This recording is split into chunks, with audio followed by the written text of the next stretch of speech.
Hey, hey, hey, happy Tuesday. Come on in, pull up a chair. The Gaming Gang Dispatch is in the air.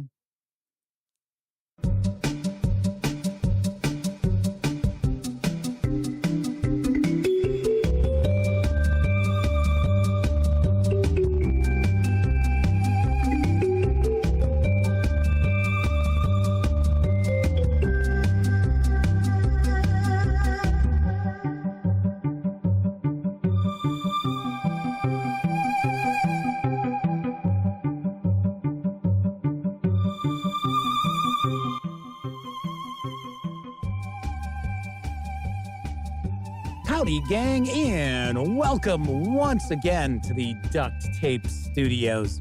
I'm Jeff McAleer, your host, here at the Gaming Gang Dispatch.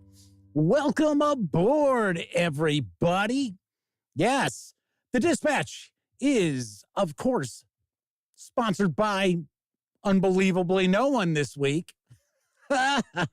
Actually, big thank you to Nat Handsome Games for sponsoring all the episodes of the show last week. But of course, as per usual, the Dispatch is brought to you, shockingly enough, by thegaminggang.com, of which I happen to be the founder and editor-in-chief. Tonight is Tuesday, June 25th, 2024. This is live stream 1072. If you are not overly familiar with this show, let me point out, super casual around here. Just hanging out, talking about the latest in tabletop gaming news. And then I will usually pontificate on a topic related to our hobby, which I shall be tonight. That's right. I will be pondering if the not new edition of Dungeons & Dragons 2024 is already doomed to fail. You might be surprised by my answer, but you'll have to stay tuned because we tackle that after the news. Of course, whenever you're not watching videos on the Gaming Gang channel, be sure to visit thegaminggang.com for all latest in tabletop gaming news, reviews, and a whole lot more you are not going to find here on YouTube. You know the drill. Get your geek on at thegaminggang.com. And of course, because this is a live show, that means there is chat available. It's not on screen. It's one of the ways I keep some of the more unusual commenters at bay. And you must be a subscriber to the channel for at least 60 minutes before you can take part in chat. Yet another way I keep some of the more unusual commenters at bay. But if you'd like to say howdy, maybe you've got a question, a comment, by all means, chime in. I will do my best to respond. First out the gate tonight is the Motor City Madman himself. Yes, the Madman is with us. He happens to be one of our chat moderators as well.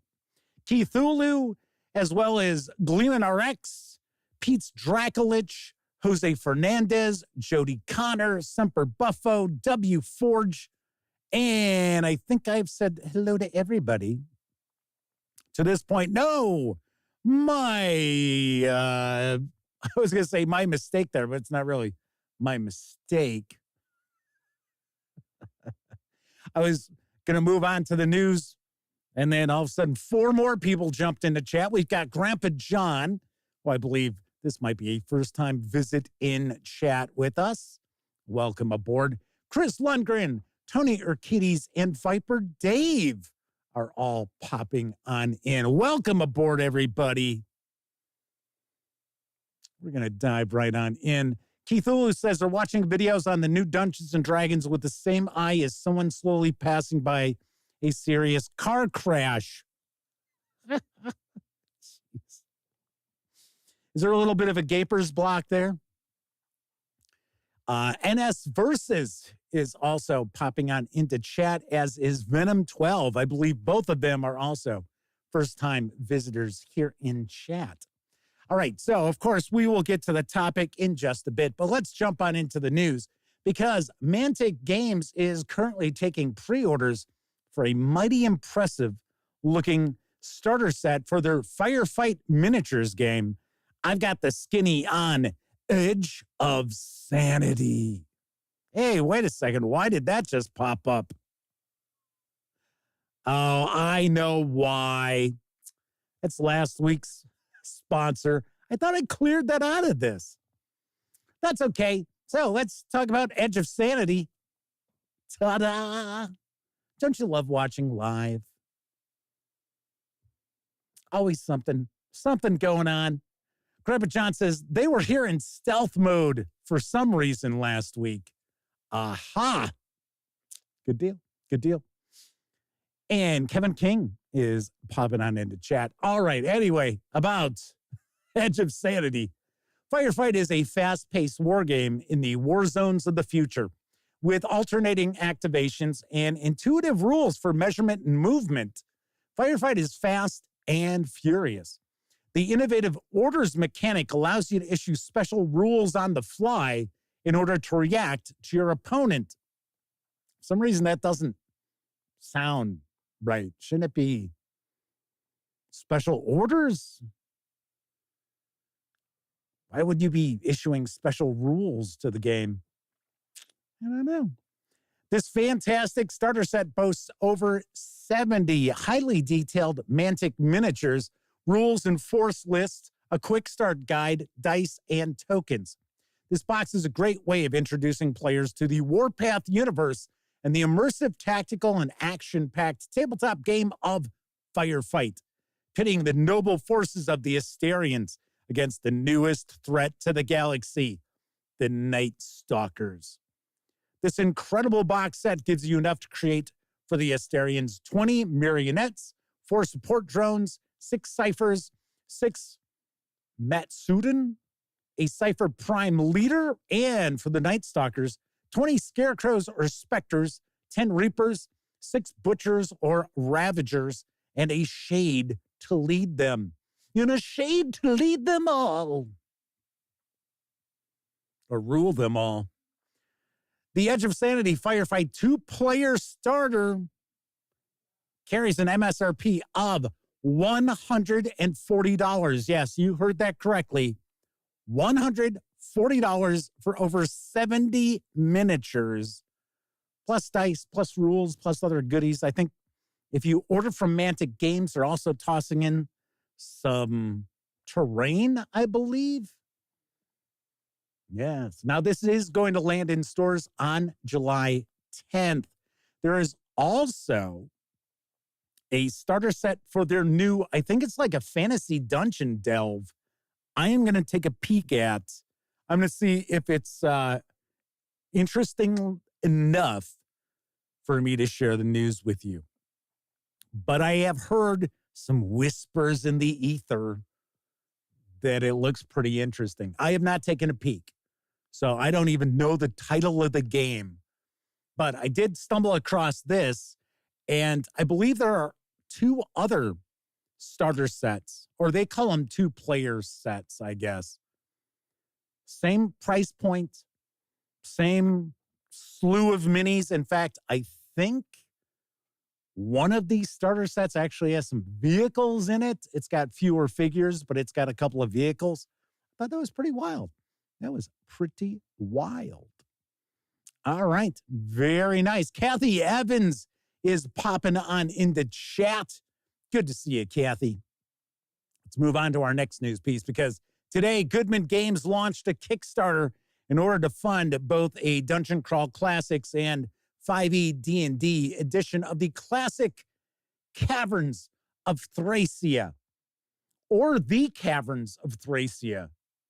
I'll get to that in a moment. But here's the scoop. A 1,000-year-old dungeon mystery waiting to be solved. The end of one empire sees the birth of another new one deep within the earth. Born in the forgotten chambers and caverns of age-lost Thracia, rises a formidable foe, the Minotaur King, along with his host of dog brothers, gnolls, lizard men, and others. Some say that even death itself lingers in the caverns of Thracia, ready to claim any who stumble upon its unholy chapel. The secrets of Thracia are manifold, its treasures thrice that. Do you have the mettle to survive the Caverns of Thracia. It's a mega dungeon that supports a full year campaign and takes your characters from levels 1 to 10 in 5e or 1 to 5 in DCC. It includes an extensive dungeon with stretch goals to expand the ruins and an overland archipelago. A 1,000-year-old dungeon mystery is waiting to be solved. Interact with factions to reveal level-by-level backstory. This features combat, exploration, and social interaction across 6 vast dungeon levels, including the Caverns of Thracia, which is a complete mega dungeon, as I pointed out. Also takes your characters from 1 to 10 or 1 to 5 as far as your levels. 6 vast dungeon levels. There are over 250 encounter areas, 125 new monsters, 40 or more new magic items, spells, and curses, as well as those stretch goals to expand the ruins and also provide that overland archipelago. This is originally authored by the late, great, legendary game designer Chanel Jacques. This modern version is offered in both, as I mentioned, a 5e and Dungeon Crawl Classics edition. Also includes expanded dungeon levels, new wilderness locations, and much more. Now, Hell Pits of Nightfang is also crowdfunding with Caverns of Thracia. This classic vampire adventure is available for both 5e and DCC. Something is haunting the night, and the locals have dubbed it Nightfang. Old legend suggests that the Hell Pits, a trio of sinkholes said to house the tomb of a great hero of old, may be the lair of Nightfang. Do the heroes possess the cunning, "I've got a cunning plan, me lord," and prowess to confront the ferocious vampire which haunts the Hell Pits? Spoilers! Of course, you know, Nightfang right there. You're thinking, it's gonna be a vampire. There's also Dungeon Crawl Classics Adventure number 109, Beneath the Isle of the Serpents, which is also part of this project. This new adventure is set in Thracia. When islanders on the starry archipelago go missing, the region teeters on the edge of warfare.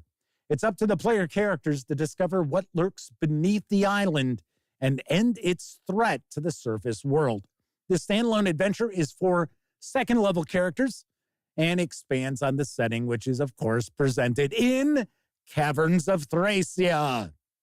Now, I do want to point out there are a variety of pledge levels, a variety of packages that you can pledge for in this backer kit. Did I say Kickstarter? Did I say Kickstarter? Let me take a look. Yes, I did. Damn it. Reason is because I actually wrote this before it went live because I knew this was on the horizon. And then I completely forgot to change it in my notes for the teleprompter here. It's correct in my news piece. But yes, it is backer kit. It is not Kickstarter. But regardless, there are still a variety of pledge levels available to you. If you want everything as far as the books for whichever flavor you prefer, it's just under $200. But there's 4 different sets of dice, a t-shirt. So there's quite a lot that's part of that package. Now, if you only want the books, if you only want the hardcover of Caverns of Thracia, you can choose, once again, your flavor of choice for a pledge of $53.99. This backer kit is going to run through July 23rd. Now, sadly, I was unable to find any info on the expected fulfillment date, which is not unusual on backer kit. I don't know what it is. I have to search all over the place whenever I share a backer kit project in the news, and half the time I cannot find any sort of fulfillment date.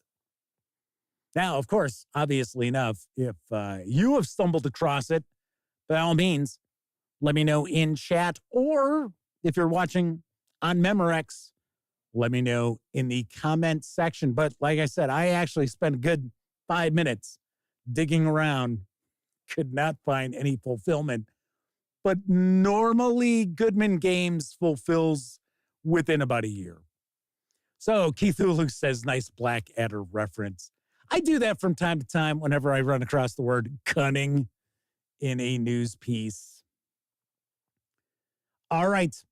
October brings a new Call of Cthulhu campaign from Chaosium Inc. And here's the little bit that I know about Order of the Stone. In Ireland, an archaeological team unearths an ancient horror trapped within 3 stone vessels. The foul entity sets its followers on a journey to free it from its prison, crossing the Atlantic to New England and the backwoods of rural Massachusetts. Can the investigators present the liberation of the ruler of chaos? Will they discover the secrets of the Order of the Stone? This is a 3-part campaign set in the 1920s. It is a full adventure. Actually, it's 3 parts with a full suite of resources, maps, and handouts. There are also detailed deck plans of the SS Champagne, or as my friends and I would usually say, Campagne as a gag, which is actually the setting for the first scenario. There are also 6 pre-generated investigators. The Order of the Stone is designed to be used with the Call of Cthulhu role-playing game or with the Pulp Cthulhu supplement. Sadly enough, there's no page count or MSRP available just yet. But, like I said, this is supposed to be 3 chapters, so 3 adventures that might tie together, or it might just be 3 chapters of a longer adventure. I'm going to take a guess, probably going to land at about 144 pages, 128, 144, stab in the dark. And if it falls into that page range, probably looking at $39.99 to $44.99. So as long as pricing does not, like for paper, doesn't go through the roof again. So Calvinoni is popping on in chat. They said they won't support Goodman Games. They removed any gendered language from these new products. That's what Janelle Jaquez was doing before passing. I don't have an issue with that. It is a modern version. So, I don't know. That's kind of odd reason to be like, yeah. Well. So, come on. You know what? I'm going to tell you right now. I don't want to hear this bullshit woke used in chat. Okay? Just going to point that out because, for one, the vast majority of people who use that word use it incorrectly. And it's become just this oddball fucking word that's supposed to mean everything, which it doesn't. So there's a difference between being empathetic to people and then just being an asshole. So I'm just saying. Kabuki Kid is joining us in chat. I mean, I have absolutely no issue with people voicing their opinions in chat, but using the word woke is just a knee-jerk, easy way out. So, anyway, D. Nielsen is popping on into chat. Russell Higgins is also with us. Agile Monk has been here for a few minutes. Good to see you. Good to see you. All right, moving right along. Landing in stores this week is the hardcover edition of Outgunned World of Killers. And here's the lowdown from Two Little Mice. World of Killers is an expansion for the cinematic action role-playing game, you guessed it, Outgunned, inspired by John Wick, Kill Bill, Leon, Assassin's Creed, and Hitman.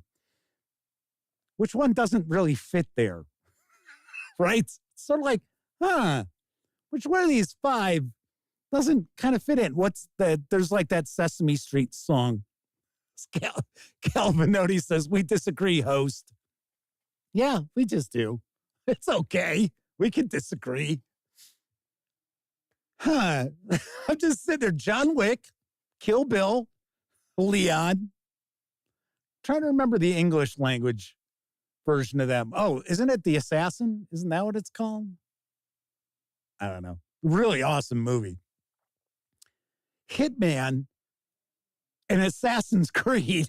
It's like, I think that last one kind of doesn't fit in there. In World of Killers, the players take on the role of heroic killers who must cooperate to carry out an impossible mission. The setting for World of Killers is dark and dangerous, inhabited by lethal assassins, two-timing cowards, and ruthless members of a secret organization. It's a society parallel to the one we know, one where luxury and unbridled violence coexist in a decadent union. It's a perfect backdrop for adrenaline-packed action adventures where you'll need to watch your back and trust nobody, except probably your fellow players. In this manual, you're going to find 5 new roles, a special role, 9 tropes, trained dogs, killer gear, hunts and getaway rules, a setting of World of Killers, as well as a cinematic campaign, which is ready to play. The 208-page hardcover is going to carry an MSRP of $45 when it lands in stores. You can grab the PDF right now over at Drive-Thru RPG. It's normally $14. Right now, it's marked down to $8.40. It's a pretty sweet deal on a book that's MSRP is $45. You know how things usually work. PDF's about half that price. Not the case here. It's less than 25% of that price. So pretty cool. And once again, I am going to mention the stuff that comes from Two Little Mice looks really good. Looks very cool. I like their artwork too. It's got a little sense of humor to it, some of it. And it's not hyper realistic or anything like that, but still kind of cool. Agile Monk points out it is the professional. So Cal Vanoni is talking about censorship. So what do dude, you don't want me to just boot you out, do you? Really? It's not censorship if I tell you to actually not use the word woke, but actually express the ideas behind it. Just saying woke is like, to me, it's bullshit. It's just a boogeyman word. Ooh, wokeness. Oh, it's not Fox News around here. So Keith Ooh says Jeff's not obliged to have any word you care to use on his streams. Don't straw man him. Yeah, I was going to actually use that term straw man, but whatever. Anyway, there we go. Kevin R. Smith's popping on in saying, hello, everybody. Looks like I missed the brouhaha. Tessie Trekkie points out, Outgunned again is excellent, as is Household, their fairy setting. Yeah, Household does look pretty interesting. We Love Tabletop Role-Playing Games is also popping on in. Yes, goodbye, Cal. Don't let the door hit you in the ass on the way out.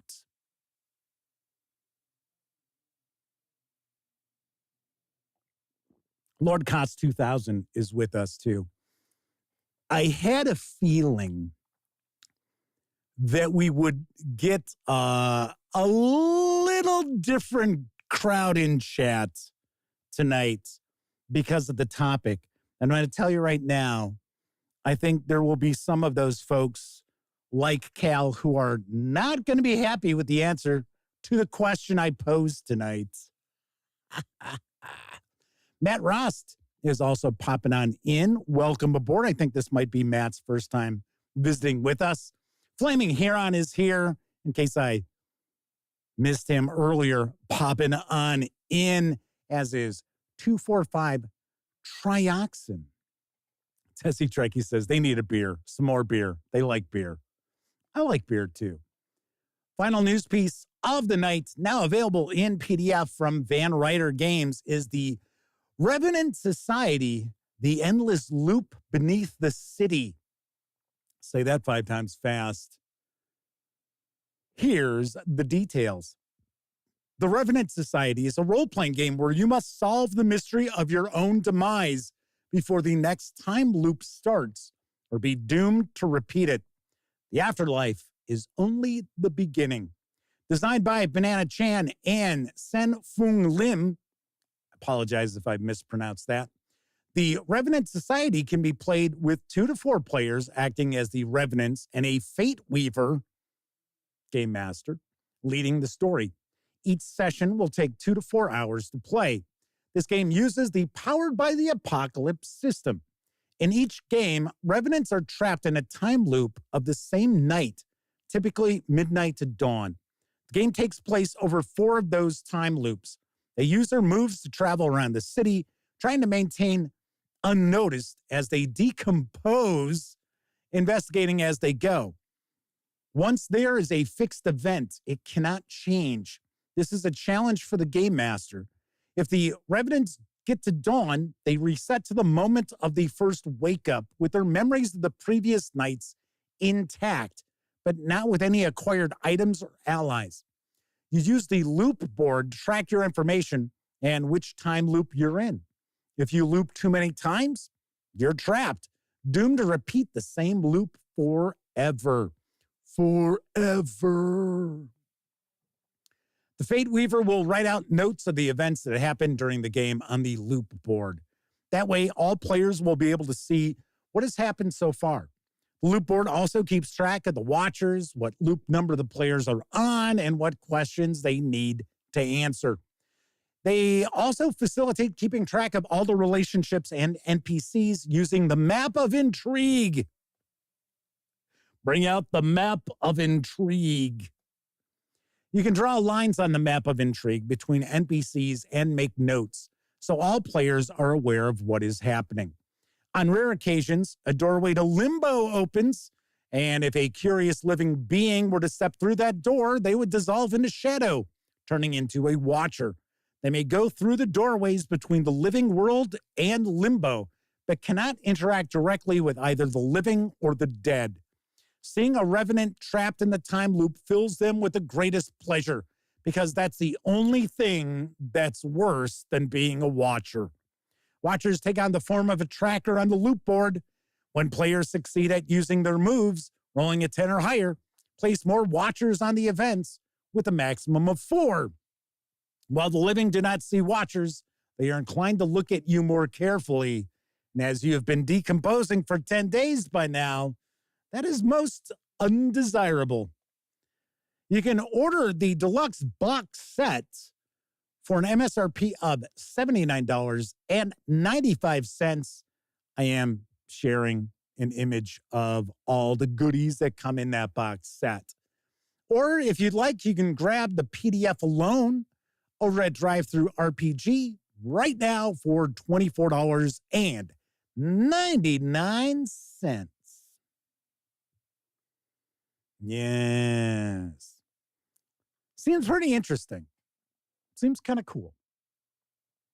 So I thought I would share this with you. It does strike me more like a storytelling game than a role-playing game. But then again, the way I equate role-playing games is ongoing stories, not necessarily just a one-shot kind of event.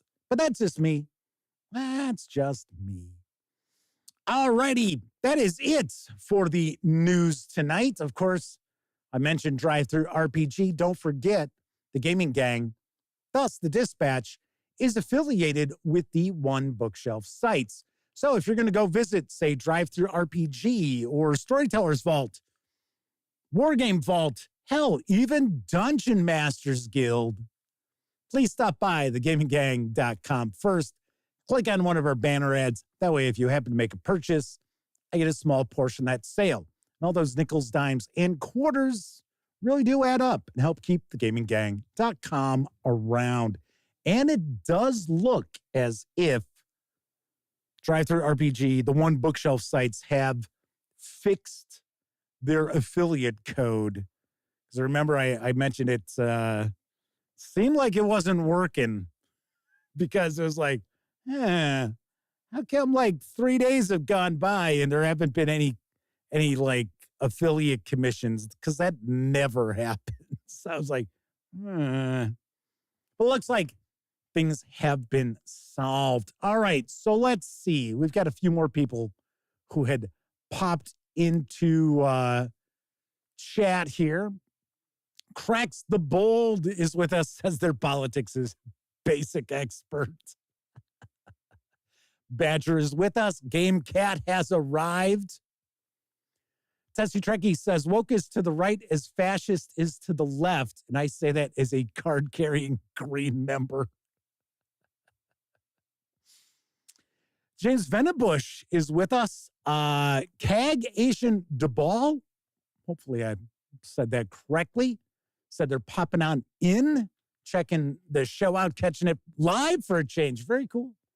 Very cool. Let's see who else. Who else have I missed? Shanbot V42. Very good. Very cool. I think I've said hello to everybody. If I've missed someone, I do apologize. I really do.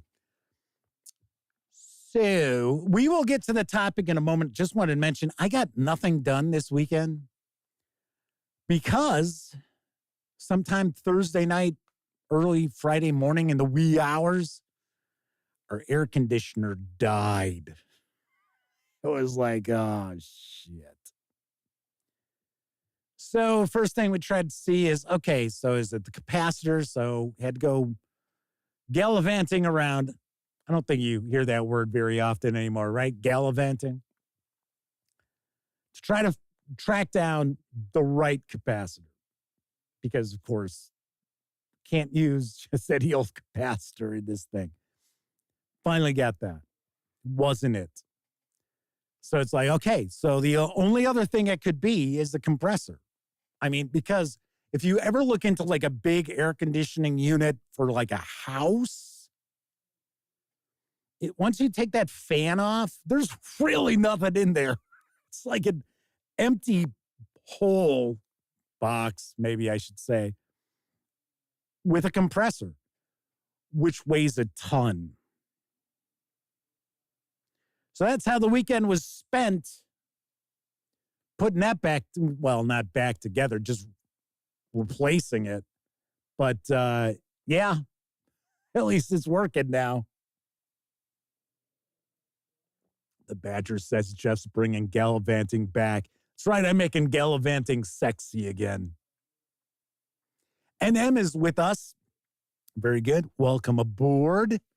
So is my AC descending? Oh, it descended all right. It sure did. But weirdly enough, it was pretty miserable on Friday. Thankfully, things cooled off a little bit, but it was still super humid. But yeah, it's, these things happen. So tonight, I am going to ponder if the new, not new edition of Dungeons and Dragons is already doomed to fail. Yes. And we will get to that right after a brief intermission. Well, take that back. I should probably mention paypal.me. Because if you like the video, or if you don't, you can leave, right? Be sure to tell everybody that you're leaving.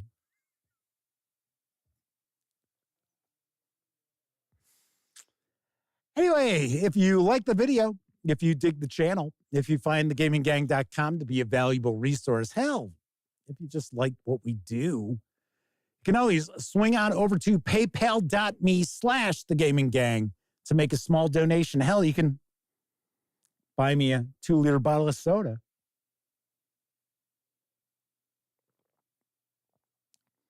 Cleansing the palate there.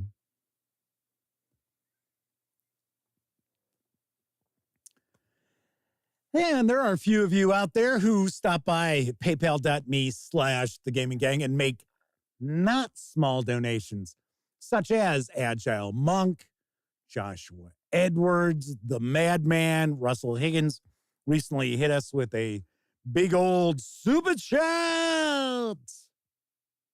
And I prefer you don't do, because good old YouTube takes like 40% of that. It's crazy. It's crazy. Chris Lundgren says, I love how that everyone throws a tantrum and thinks it's an airport, mentions their departure. Tessie Trek says, make America gallivant again.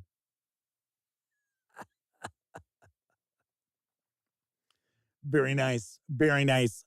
Anyway, so we will get to the topic right after this brief intermission. It's intermission time, folks. Time out for a delicious snack in our sparkling refreshment building. Every item a fresh, appetizing taste treat.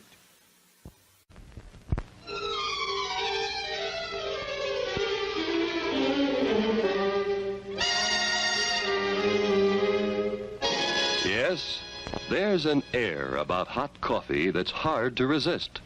Full-bodied, refreshing hot coffee makes any time a pleasant interlude. Won't you have some now?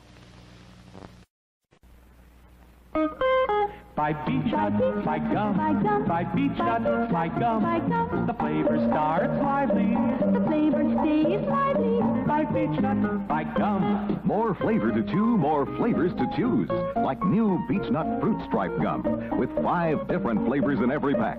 Lime stripe, lemon stripe, orange stripe, mixed fruit and cherry stripe. And there's extra flavor in every colorful stripe. For flavor that starts lively, stays lively, by Beech Nut, by Gum.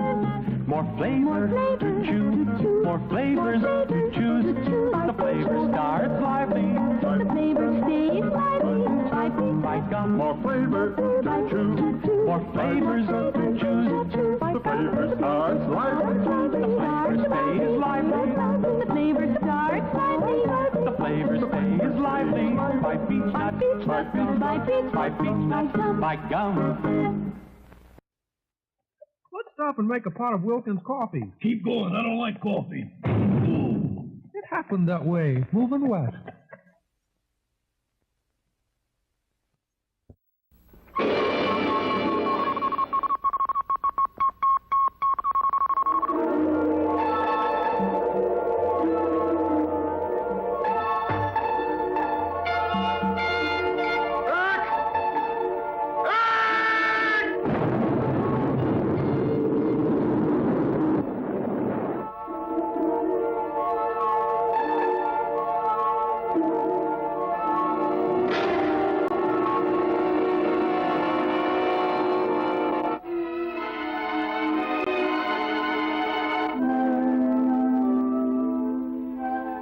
Come on, darling.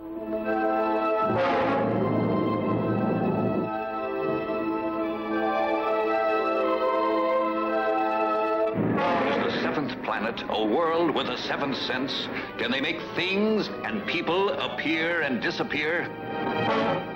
Who opened the airlock? Have they new and terrifying powers of mind over matter?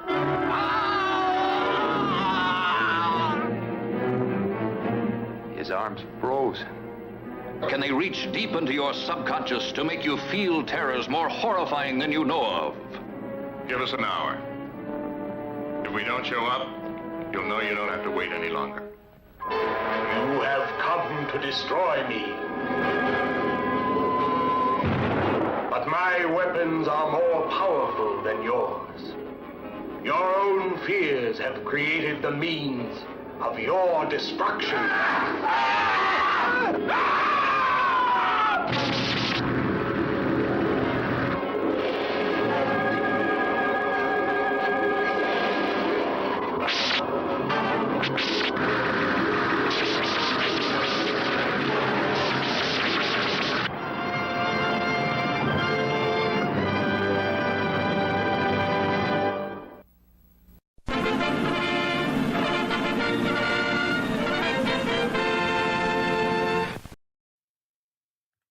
Oh, yeah. My eyes were glazing as I watched that trailer. I don't even need to watch it because you saw the whole movie. Effectively, it looked like. Okay, so they land on a planet and it's got some alien intelligence that can draw energy from your memories or fears or what have you. There you go. Bingo. Done. And I should point out, with those Wilkins coffee commercials, that is not Kermit the Frog. That is Wilkins. The little triangular character is Wontkins. So, just want to make sure that Kermit doesn't get any grief for that because it's not him. All right, then.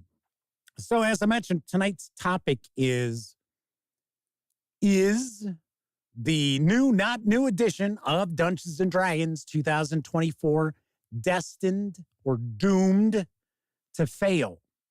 And I'm going to save some of you a lot of time out there. And I'm going to give you the answer right now. And then I am going to kind of discuss some things that will affect the final outcome for this not new edition of Dungeons & Dragons. But is it doomed to fail? No, it is not. I'm sure there's folks who are like, oh, I want to tune in to see, Jeff just rail on D&D and Wizards of the Coast. Which I am going to share some critiques here. Don't worry. But is it doomed to fail?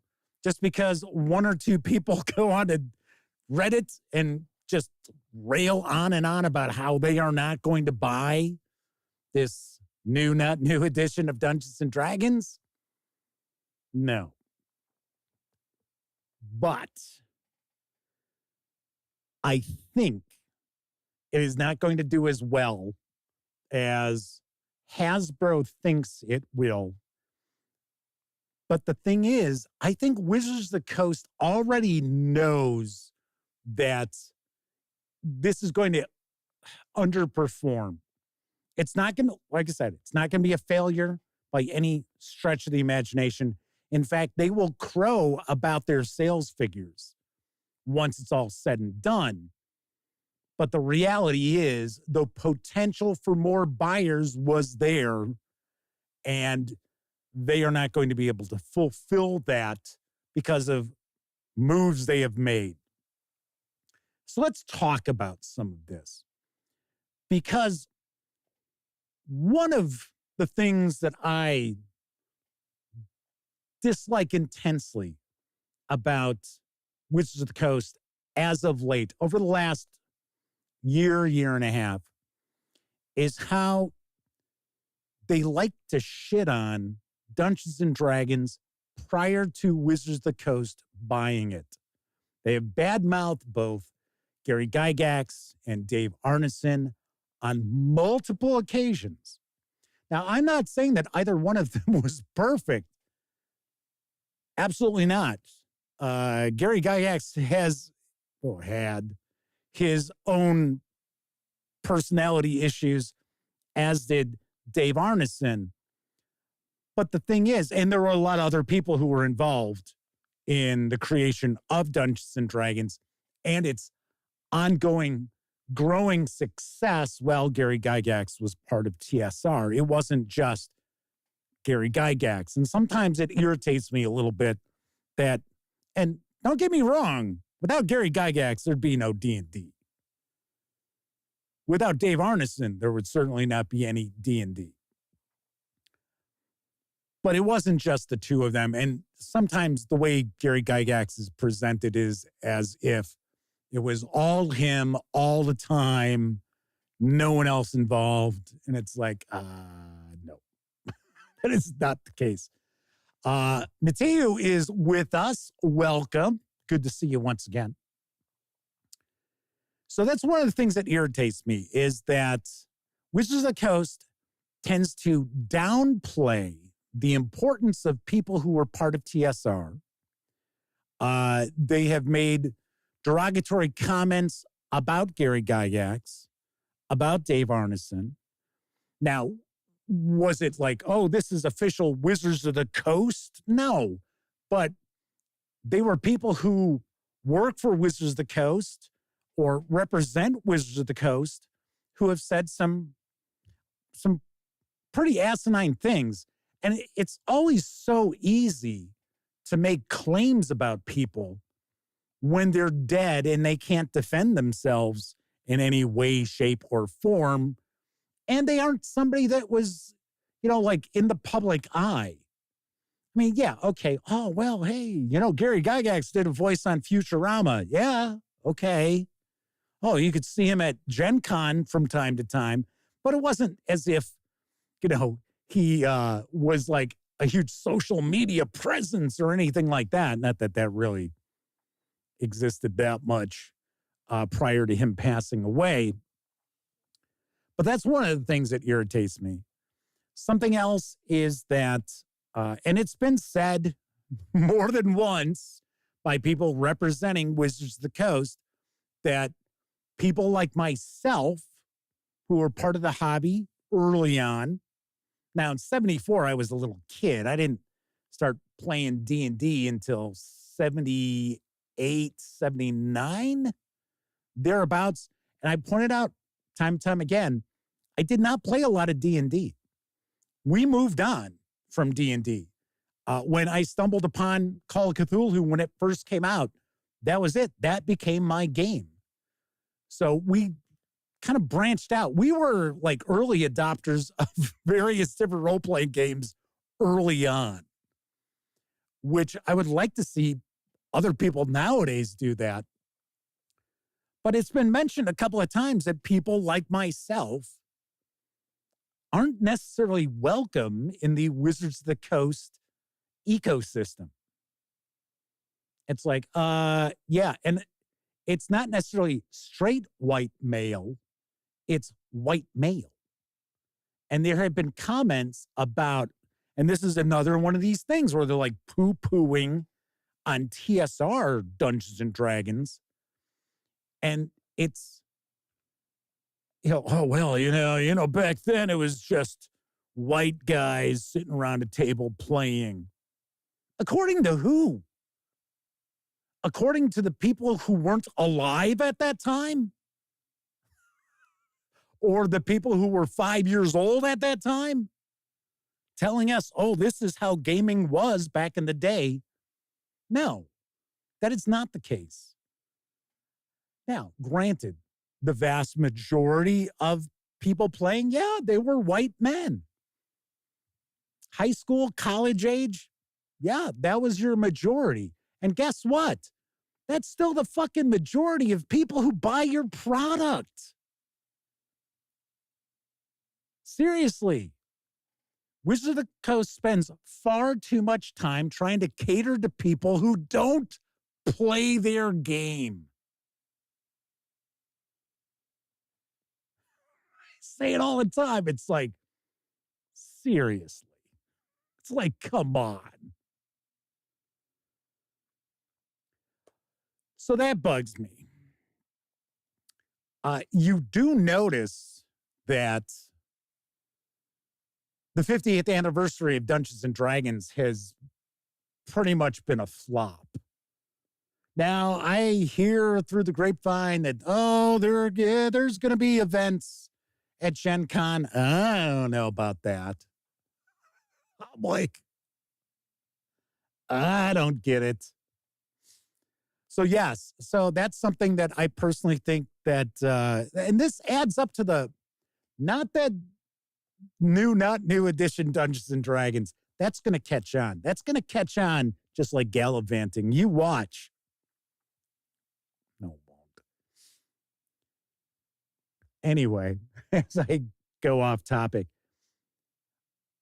But the botching of the 50th anniversary of Dungeons and Dragons is also another factor that I think is going to affect the overall sales of this fresh 2024 Dungeons and Dragons. Also, the fact that they couldn't get all the books out within a relatively short period of time.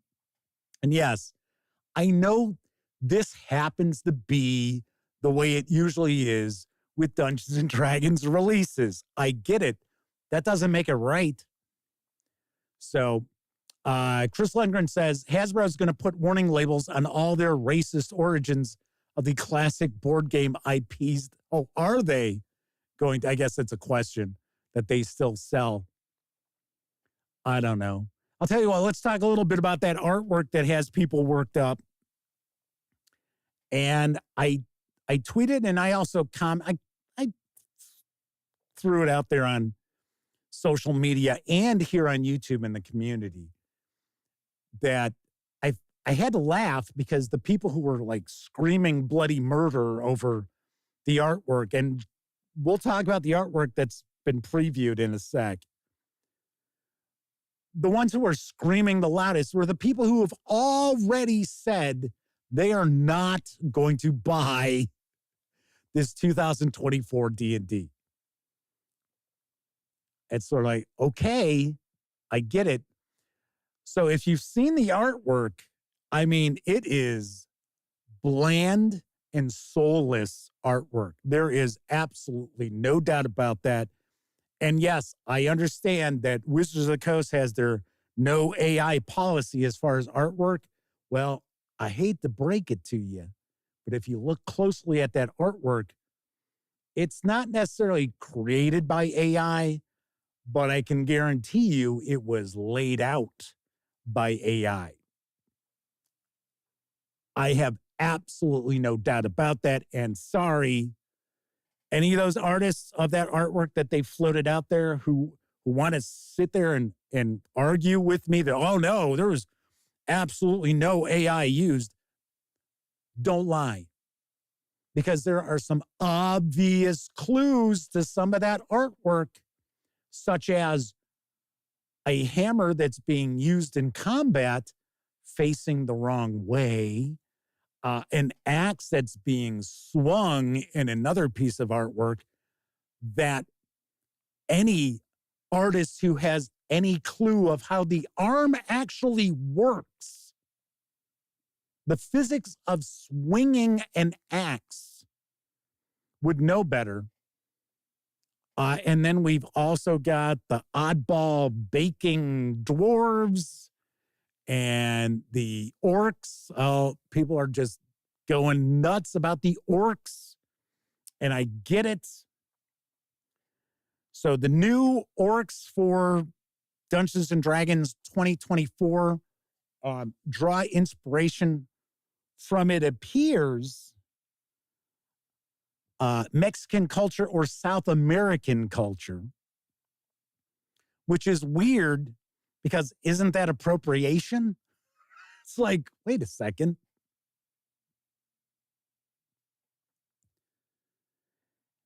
And it's funny because, you have these people who are like, oh, well, orcs were, they were just an avatar for black people. And it's like, when?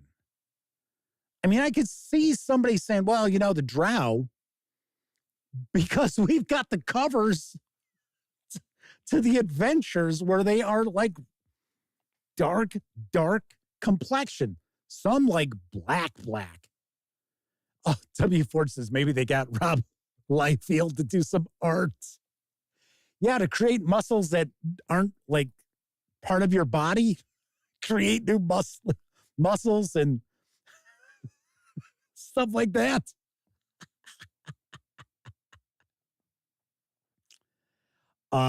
Chris Lundgren's talking about Mexican cowboys. I apologize if I am not as involved with chat as I normally am, because I wanted to cover this topic because this is actually a topic that I have had quite a few people email me asking, when am I going to talk about how D&D, whatever, 2024, or as I keep referring to it, new, not new edition Dungeons and Dragons is going to flop and why it's going to fail, why people aren't going to buy it, so on and so forth. So I ask you all the time to email me topics. So that's why we're talking about this tonight. And I will point out that we're going to cool out on talking about Dungeons and Dragons for a while. Because, for one, this is not a Dungeons and Dragons channel by any stretch of the imagination. And to me, when I talk about D&D, I feel kind of dirty.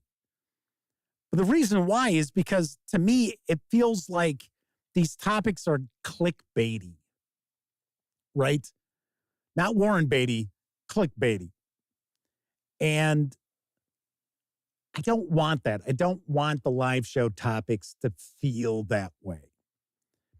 So this will be the last D&D video topic for a while.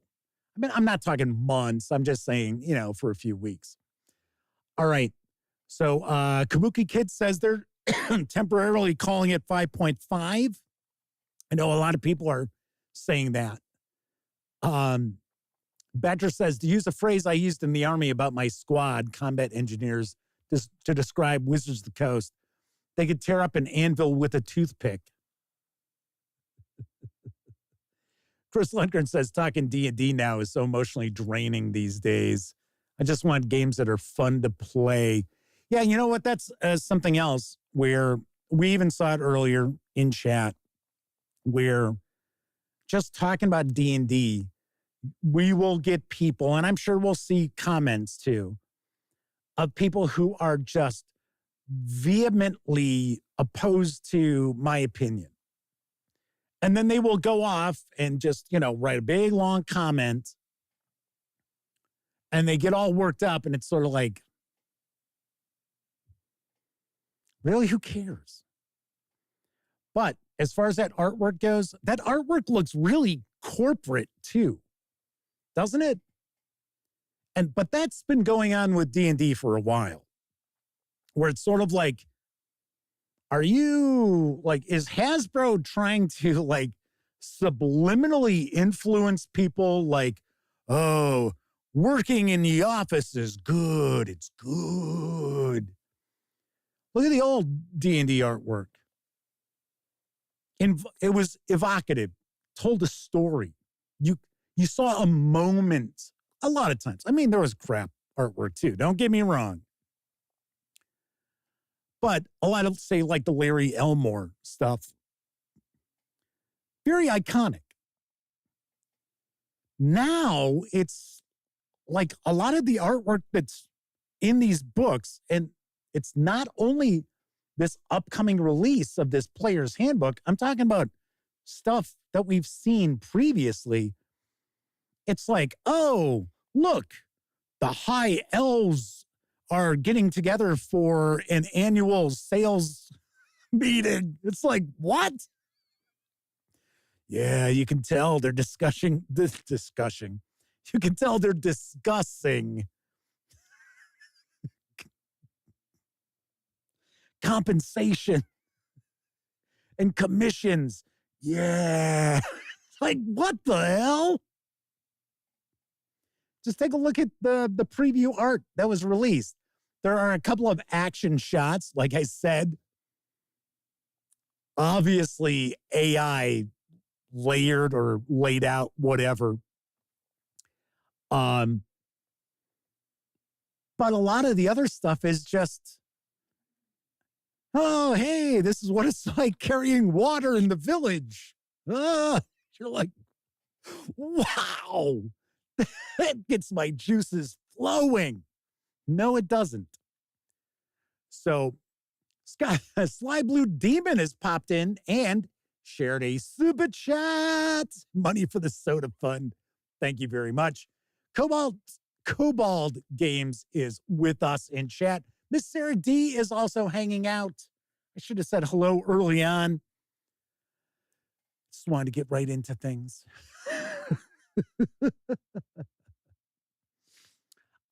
So Rob Kuntz one of the original creators of D&D products, is still alive, and he's tired of all the pissing on TSR. Yes, that is another prime example. And it's not the gamers out there. And, somebody had mentioned gamers don't play D&D. D&D players play D&D. Gamers play everything. I disagree, because there are gamers out there who only play specific kinds of games. And I do think 5e players are also, for the most part, many of them, also gamers. They play other stuff too. But it's not the players, it's not the people who are around the table who are pissing on TSR and the folks who worked for TSR. Because the reality is, the vast, vast majority of those people, their experience with Dungeons and Dragons begins and ends at that game table. They aren't searching online for discussion about Dungeons and Dragons. They're not all hyped about the new, not new edition. They don't care about 4th edition or the arguments that people have over that or previous editions. They don't know anything about the history of Dungeons and Dragons. They just want to play Dungeons and Dragons, and that is 100% okay. But it's the powers that be at Wizards of the Coast who want to make it out like, oh yes, the TSR years were just shit, full of racism and sexism and every other ism they can come up with, which is certainly not the case. Not the case at all. So anyway, back to the artwork. I know there are a lot of people out there who are just agog at how soulless this new artwork looks. How just corporate it looks. Where it's like, oh my gosh, this is like stock images were used for inspiration. Stock images of a board meeting. Or stock images of people actually eating lunch at their desk, at work. It's like, oh, yeah. Okay. So in my opinion, I think the biggest reason why new, not new edition Dungeons and Dragons is not going to do as well as Hasbro thinks is because of how many people currently playing 5th edition Dungeons and Dragons are not showing much interest in this 5.5 or whatever we want to call it. There are loads and loads of people out there who are publicly stating they love 5e. They play 5e with all their friends. They've been doing it for years, and they do not have any plans to change that. And I think part of it is because Wizards of the Coast didn't go far enough. They've sat there and they've gone out of their way to make sure that people understand that everything that's come before for 5e is going to be compatible with new, not new edition D&D. And they've focused on, well, we're tweaking things and we're addressing the problems that the system has, so on and so forth. And a lot of people out there who currently are playing 5e D&D are saying, it's not worth it. It's not worth it to spend that kind of money on new books just to simply get a few tweaks here and there. I've even seen people talking about how they're just going to download an SRD. And they'll use some of the new character options as well as I guess there's some new combat options. I got to be very honest. I'm not all that up on what's going on with the new, not new edition, what the changes are. I don't know. Because I got to be honest, it doesn't really matter that much to the channel. right? Because I don't really cover the new D&D stuff anymore. Agile Monk just laid out a super chat. Says, I just want to say this, regardless of anyone's political affiliation or religious beliefs, what makes the gaming gang, Jeff, and these folks that come here to be one like the gang is we all love tabletop role-playing games, and we are critical thinkers. Yeah, I would agree with you on the critical thinking. Which I think is a problem with a lot of people out there playing role-playing games these days. Anywho, Rogue Thinker is with us talking about Jeff D. You know, it's funny. Rogue Thinker is talking about how they liked Jeff D's art the most. There are quite a few people I've encountered over the years who he was like their least favorite artist. And it's sort of like, I don't know. I thought his art was fine. Yeah, there were a few times it was sort of like, but Jeff D's stuff was fine. Sly Blue Demon says, I have so many other systems to play and enjoy that Wizards of the Coast would have to do crazy stuff to bring me back to modern Dungeons and Dragons. And I think that also works into this 5.5 whatever not being as successful as Hasbro thinks it will be, is because there are all these factors kind of working against it. Now, I'm not going to say, oh, well, you know, they lost X percentage of gamers because of the open game license fiasco. And every time we turn around, Wizards of the Coast intentionally shoots itself in the foot regarding Dungeons and Dragons and Magic the Gathering. But we're not talking about Magic the Gathering. We're talking about Dungeons and Dragons. But they have shed players. Is it a huge amount? No. But if you noticed in my sort of, I don't know, what the show notes before the show starts, I mentioned that does Wizards of the Coast already know that not new edition Dungeons and Dragons 2024 is not going to be as successful as people think? And that's actually going to work into their narrative. Because remember, the goal is to no longer print books. Didn't we see that we're not going to have any more printed D&D books in Australia? Isn't their whole game plan to put everything online? I mean, remember, they're looking to create, and in some ways they have. We talked about this last week. They're looking to create a lifestyle brand, not necessarily just sell game books. Because remember, you can only sell that game book once, and then that's it. Now, you could sell it to a friend. You can put it up on the secondary market and sell it, whatever. But Wizards of the Coast and Hasbro only profit off of a book sale once, which is something we know they want to move away from. So if it turns out that the not new edition of Dungeons and Dragons doesn't sell as well physically, they can claim that, hey, you know what? We've been telling you this. The printed page is dead. We need to move everything online. Everything has to be there at the touch of a button in the palm of your hand. And you can carry all the books you need because you'll be connected through your laptop, tablet, phone, what have you, to D&D Beyond. So you don't have to buy those books anymore.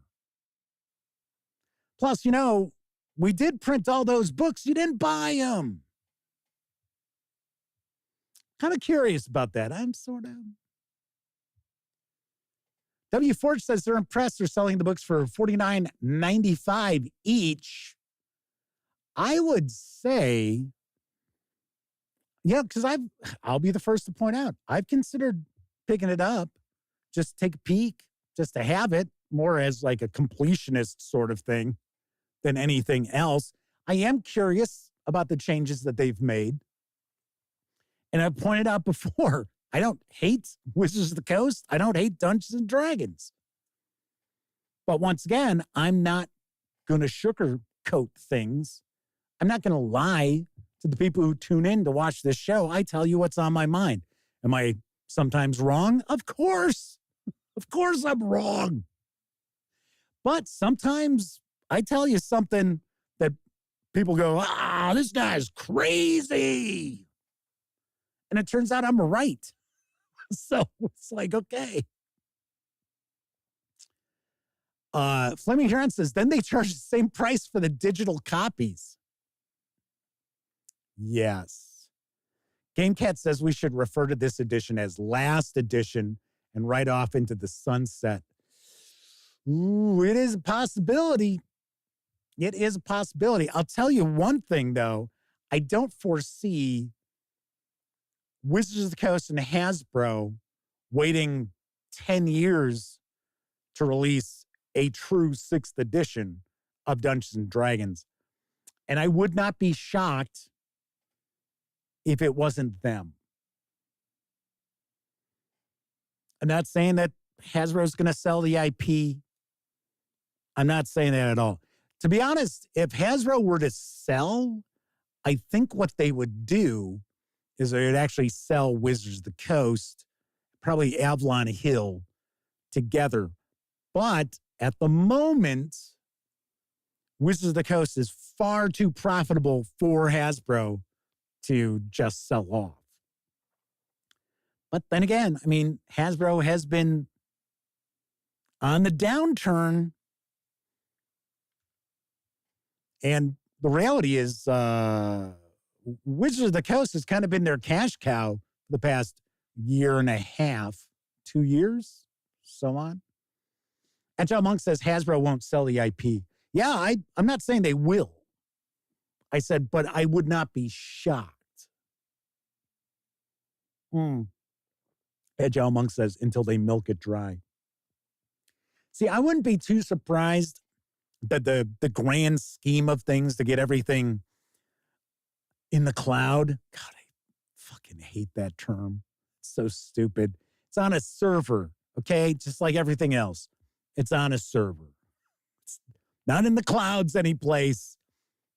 It's on a server. But I could see that going really badly for Wizards of the Coast and Hasbro. I don't know. But I will tell you one thing. I think at this point in time, this is a fantastic point to check out other games. I mean, it really is. We have some phenomenal stuff out there. And as I think it was Kevin R. Smith just mentioned, the Pendragon 6th edition, excellent. Way different than Dungeons and Dragons, that is for certain.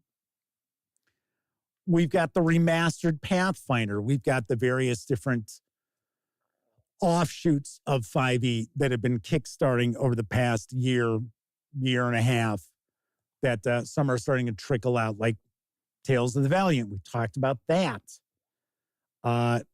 This Friday, I'm going to wrap up Sailors on the Starless Sea for Dungeon Crawl Classics.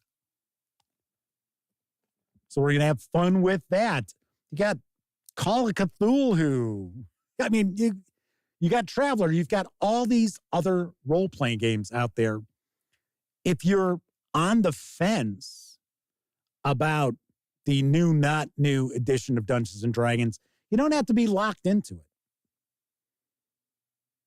You can try something new, or like a lot of gamers that I hear, at least they're saying online, they're just going to stick to 5e. You can do that too. There's absolutely nothing wrong with that, because we know there is going to still be plenty of third-party content for 5e, as well as this new, not new edition, because it's supposedly all compatible. Agile Monk says, one day they want to do a live interview with me. I don't know. I'm not that exciting. I really am not. If you want to see how exciting I am, you could check out a couple of episodes of Roll for Combat that I popped on. I think the second one's a little more entertaining than the first time, but yeah, I'm always up for interviews. It's fine.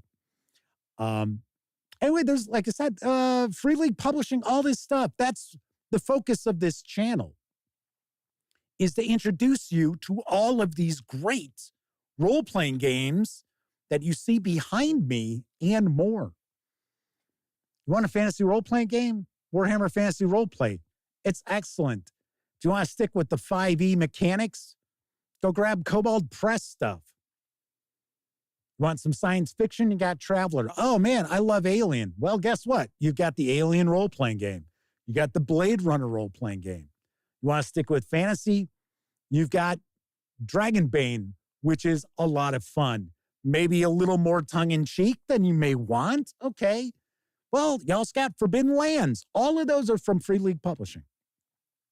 So I certainly don't want this video to come across as like it's doom and gloom or anything. Oh, well, you're stuck. You're stuck with Dungeons and Dragons. It's all there is, which is kind of strange because there are some outlets out there who make it out as if Dungeons and Dragons is the only game worth playing. We know that sure as shit is not the case. Semper Buffalo's talking about the Planet of the Apes quick start. Yeah, if you want to get into quick starts, oh my gosh. There are so many quick starts out there that cost you absolutely nothing at all to check out. Hey, speaking of quick starts, I was talking about Firefight, that 2-player set with the over 70 miniatures. They've got a free quick start for Firefight. Kind of curious about that science fiction miniatures game? Go grab the quick start. Take a peek. Take a peek. See if it's something worth checking out. Rogue Thinker says there's more role-playing games now than ever. Agile Monk, go get Castles and Crusades. Enjoy 1st, 2nd edition D&D in the best way. Completely agree.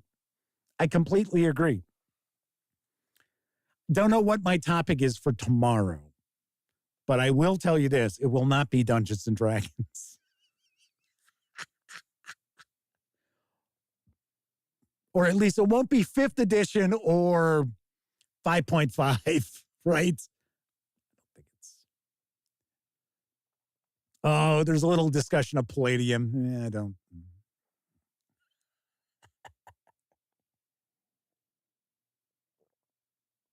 The Badger says, Free League Publishing really reminds them of TSR in their heavy-hitting heyday. I will say one thing.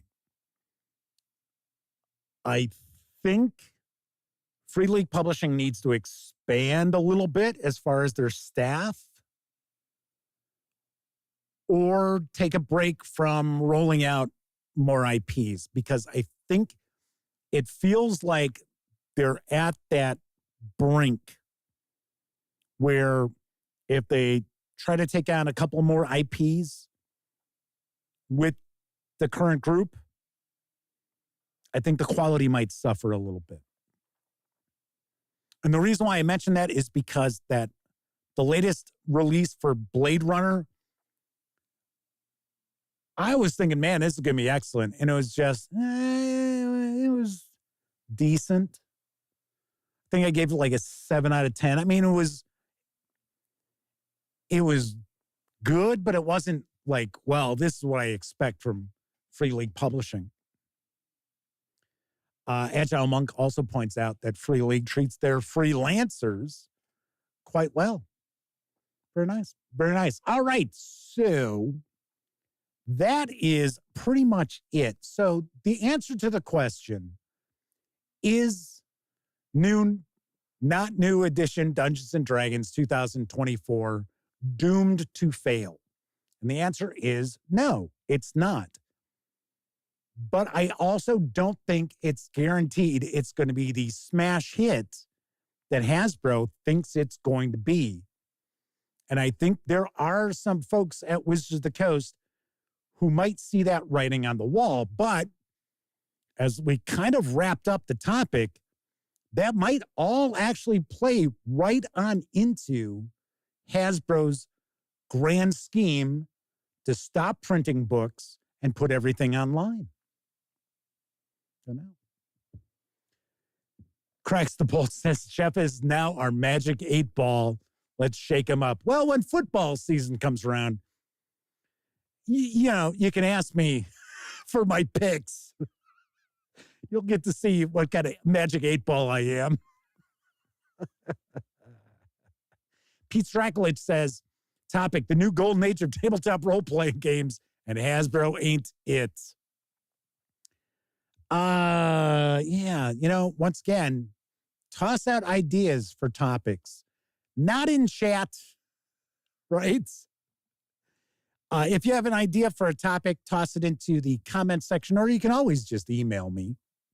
It's Jeff McAleer at thegaminggang.com. And like I said, there were quite a few people who were asking my opinion if I thought that we were going to see this new D&D flop. So that's why we talked about it tonight.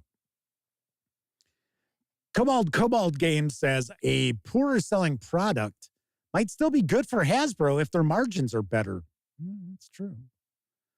Keith Hulu asks, will the Bears actually have a quarterback this year?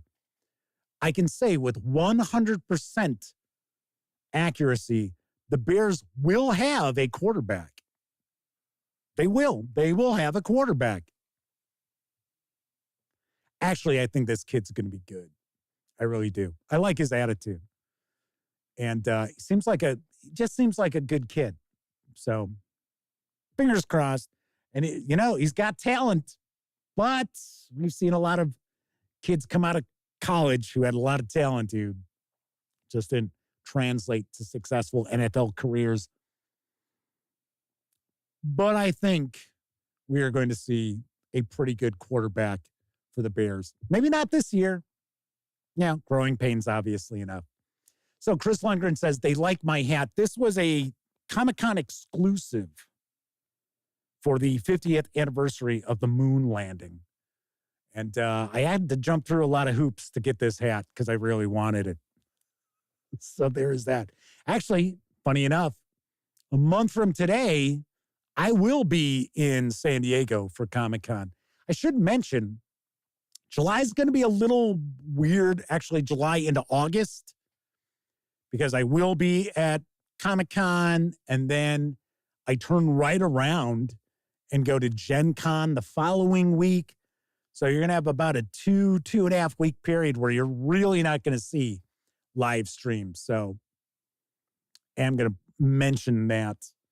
Other thing I will mention, I think I'm going to do another quick game sale, just for some additional funds to cover the conventions and that. So stay tuned for that. I'll probably do more RPG stuff. So it'll probably be a smaller sale. So Chris Lundgren is saying, thanks for the free RPG PDF for Star Trek Adventures. Yes, I posted that on thegaminggang.com, and it went out on social media that on Saturday, you could score the Star Trek Adventures core rulebook in PDF absolutely free from Modiphius Entertainment. I had mentioned that on last Thursday's show too. So Flaming Heron says, not like we aren't getting videos though, right? Yeah, you'll still see some as long as our air conditioning doesn't break down.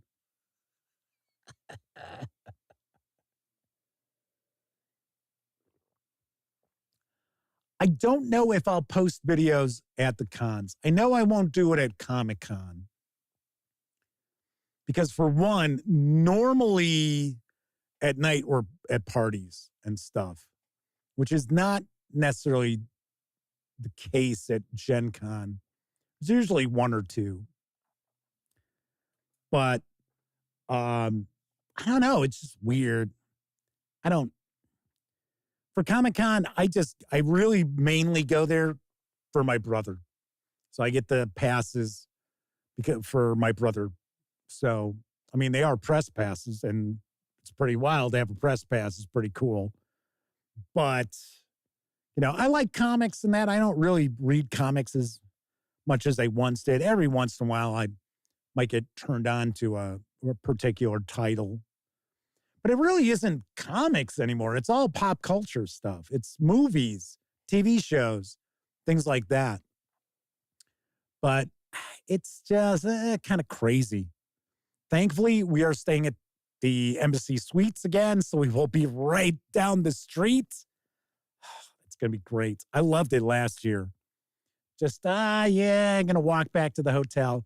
Now, granted, it still took 20 minutes or more to get back to the motel, but it's not a very long walk. 3/4 of a mile, maybe? Because the convention center is actually a mile in length. So, W. Forge asks, was there any news from Origins? I don't know. I honestly don't know. I don't cover Origins simply because I can't afford it. I can't swing going to Origins and Gen Con and San Diego Comic Con. I mean, if I could swing it, I'd go check out like small conventions and stuff like that, of course. Just can't. Just how it works. So Shanbot V42 asks, into any Ed Brubaker or Sean Phillips books lately? Weirdly enough, and maybe I ran into Ed Brubaker on a bad day, but I remember he was doing Captain America for Marvel. And I lived out in Arizona, and the big Shadbot says, sorry for the random question. No, that's okay. That's what chat is for. I will answer this question, and then I will wrap up for this evening. But anyway, it was a signing. And I really liked the work he was doing on Captain America. And I went, stood in line, and, he was signing. And I said, hey, Mr. Brubaker, I said, I really love the work you're doing on Captain America. And that's what I was having him sign.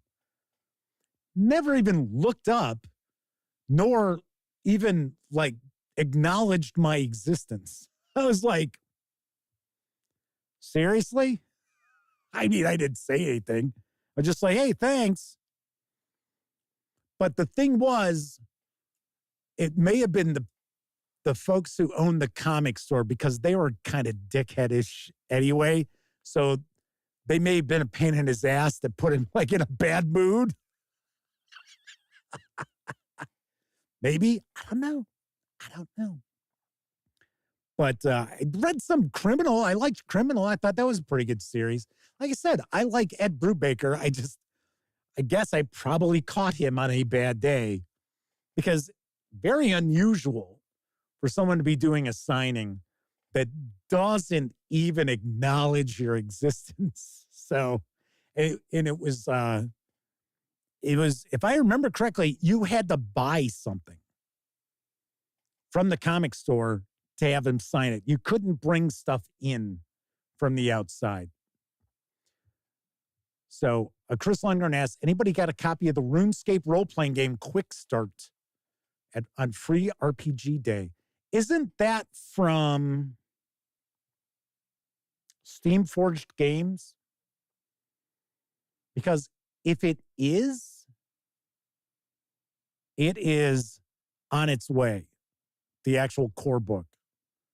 I think that is. So from Steam-Forged, I have the Monster World board game that's got some minis in it. I think they've got different terrain sets. This is the core game, but it's jungle, and this is the core game and it's mountains, whatever. So I have that coming. I think it's RuneScape, the role-playing game, and then something else, another RPG-related item that is going to be sent my way. Sean O'Donnell is with us, says, Ed Brubaker was probably thrown off by my peg leg. Could be. Could be. Rogue Thinker says, yeah, peg legs creep me out too. You know, funny enough, even though I do not have a peg leg, I have encountered people who did. It didn't bother me. And I mean, one person that I saw quite often had an honest-to-God peg leg. I told that story, I think it was last week. Yes, Bill Veeck, former owner of the Chicago White Sox, after he sold the White Sox, he would hang out at Wrigley Field because his dad had worked for the Cubs. In fact, it was his dad who put in the ivy back in like the 20s or whatever. And there was like 4 times in this one summer, because I was in high school. I think I was like between junior and senior year or something like that.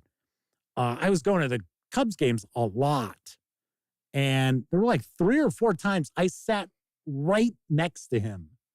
And he was like in his late 70s, early 80s.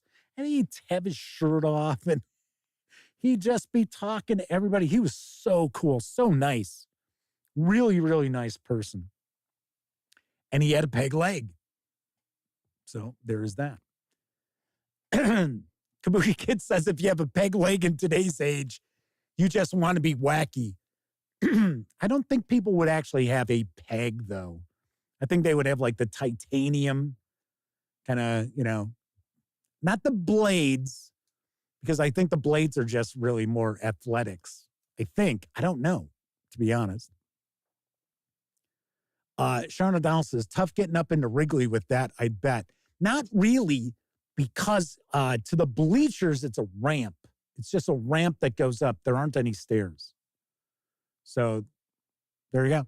All righty. That is it for this time out. If you like the video, by all means, please give it a quick thumbs up. Subscribe to the Gaming Gang channel if you haven't already. And if you do subscribe, don't forget, ring that bell. It'll not only let you know when the Dispatch streams live Tuesday, Wednesday, and Thursday evenings right here on YouTube at 7 p.m. Central. I'll also let you know when I share other videos, such as my first looks and reviews. But of course, when you're not watching videos on the Gaming Gang channel, be sure to visit thegaminggang.com for all latest in tabletop gaming news, reviews, and a whole lot more you are not going to find here on YouTube. You know the drill. Get your geek on at thegaminggang.com. If you watched live, thank you very much. If you watched live and took part in chat and did not go out of your way to announce your departure, even bigger tip of the cap to you. But I know a lot of folks out there, they don't have an opportunity to watch live. Doesn't matter if you're watching live or on Memorex. Thank you very much for taking time out of your busy day to watch any of the videos here on the Gaming Gang channel. Everybody enjoy the rest of your morning, afternoon, evening, whatever time of day it is in your neck of the woods. I will be back tomorrow, and I always certainly hope each and every one of you gets to enjoy plenty of great gaming with your gang.